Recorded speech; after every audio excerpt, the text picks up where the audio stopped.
My name is Eva. I'm sitting in a cozy cabin near a ridge lined with pine trees, the gentle wind scraping against the roof. It's been a long journey to get to this place of peace, away from the chaos and drama of my so-called family. A while back, I received a handwritten will from my father. In it, he'd disinherited me until I reconciled with the family. The absurdity of it almost made me laugh out loud. They still didn't understand that I'd already walked away from their money-hungry game. Before this, my family's online empire had crumbled, faster even than their finances. Marissa, my influencer sister, had posted a tear-filled video, trying to paint me as the villain. She said mental illness didn't always look as expected, and that they were just trying to help me. Her followers flooded the comments with sympathy, and "Pray for Eva" started trending.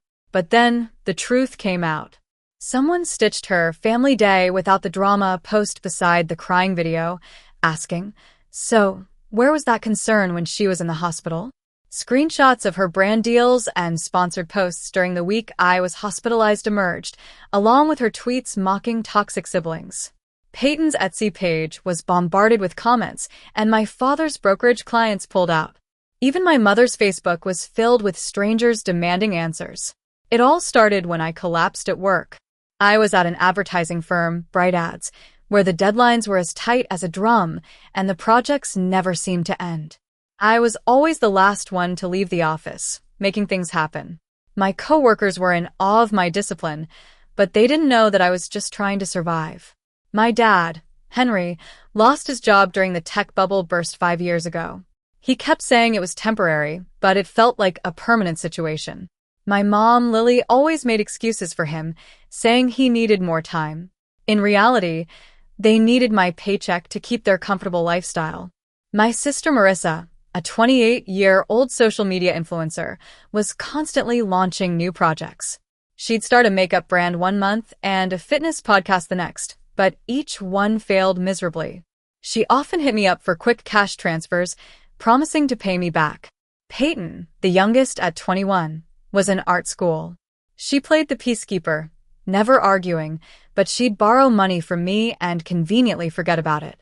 From the outside, we looked like the perfect family in our holiday photos, with matching sweaters and fake smiles.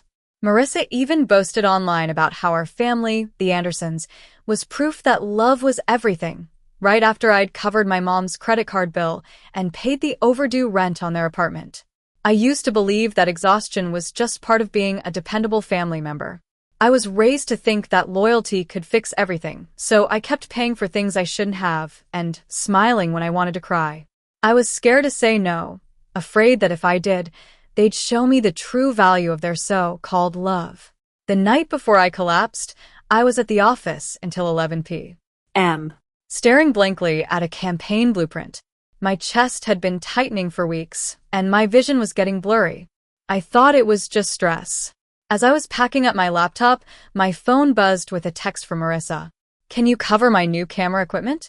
I'll pay you back next month," she wrote. I hesitated, typed a response, deleted it, and then finally replied, "Sure." That was the last message I sent before I fainted. When I woke up in the hospital, the lights were blindingly white, and everything was a blur. The nurse asked me if I knew where I was, but I was too dazed to answer right away. I was trying to remember what day it was, and my phone was dead. My chest ached, and the monitor beside me beeped softly, in sync with my fragile heartbeat. A doctor came and told me it was a cardiac event. He said I was lucky my co-worker had called for help in time. The word lucky stung. Love should have been what kept me alive, not luck. They'd called my emergency contacts, my parents, but no one had answered, and no one had visited. 3 days later, the nurse brought me my fully charged phone. I shouldn't have opened it, but I did. The first thing I saw was a notification that I'd been tagged in a post. My fingers trembled as I tapped it open. It was a photo of my family having a great time at a beach, with the caption, "A perfect day without the hassle." My mom was sipping a cocktail, my dad was playing volleyball, and Marissa and Peyton were laughing. For a moment, I couldn't breathe. The irony was overwhelming. They'd erase me from their family while pretending to celebrate it. I didn't comment, call, or text. I just stared at the screen until it dimmed.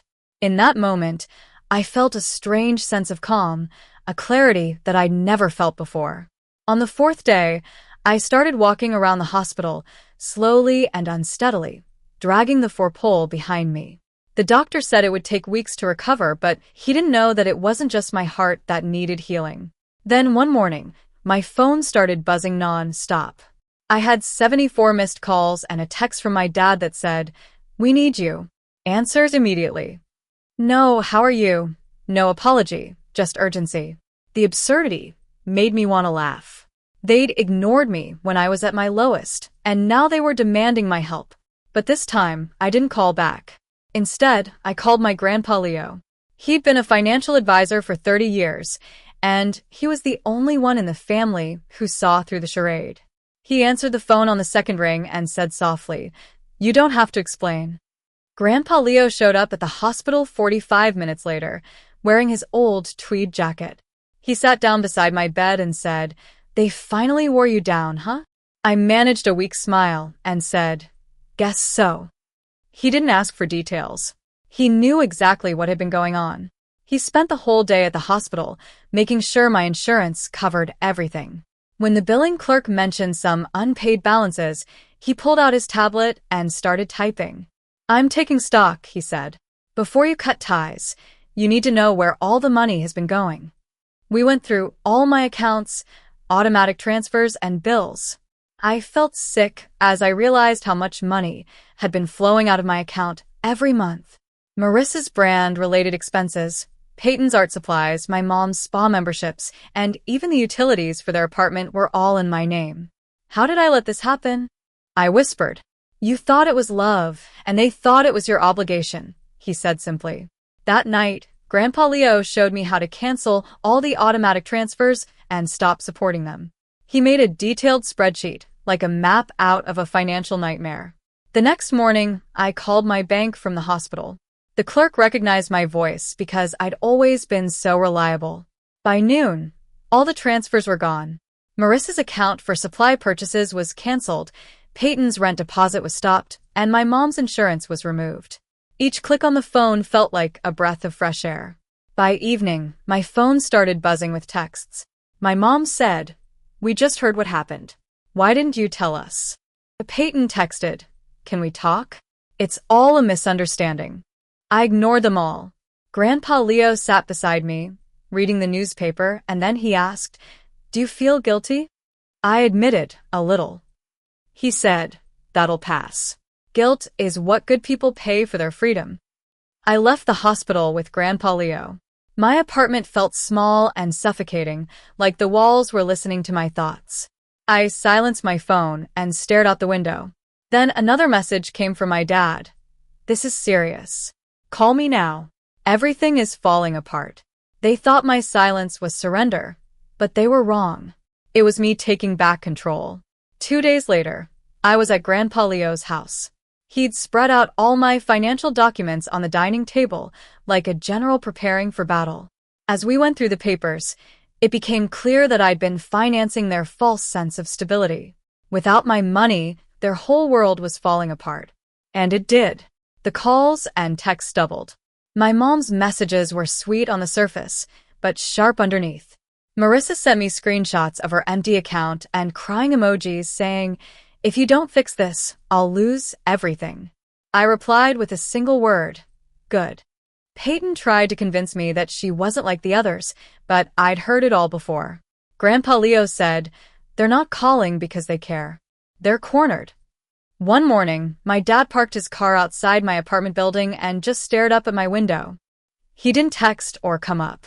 It was like he was waiting for me to cave in, but I didn't go down.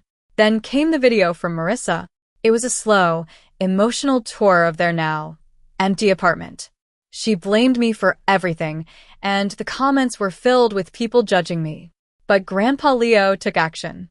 He made a few calls, and within 48 hours, we had all the evidence of their financial misdeeds. They'd used the equity of their apartment to pay off Marissa's debts and Peyton's failed business venture. I filed a fraud report, and with the help of Grandpa Leo and his lawyer, we sent a cease and desist order to each of them. For the first time in years, I slept through the night. but they still didn't give up. They tried to get a legal guardianship over me, but thanks to Grandpa Leo's foresight and the documents we had prepared, their motion was rejected. Now here I am, in this peaceful cabin. I work remotely for Bright Ads, with fewer hours and no pressure.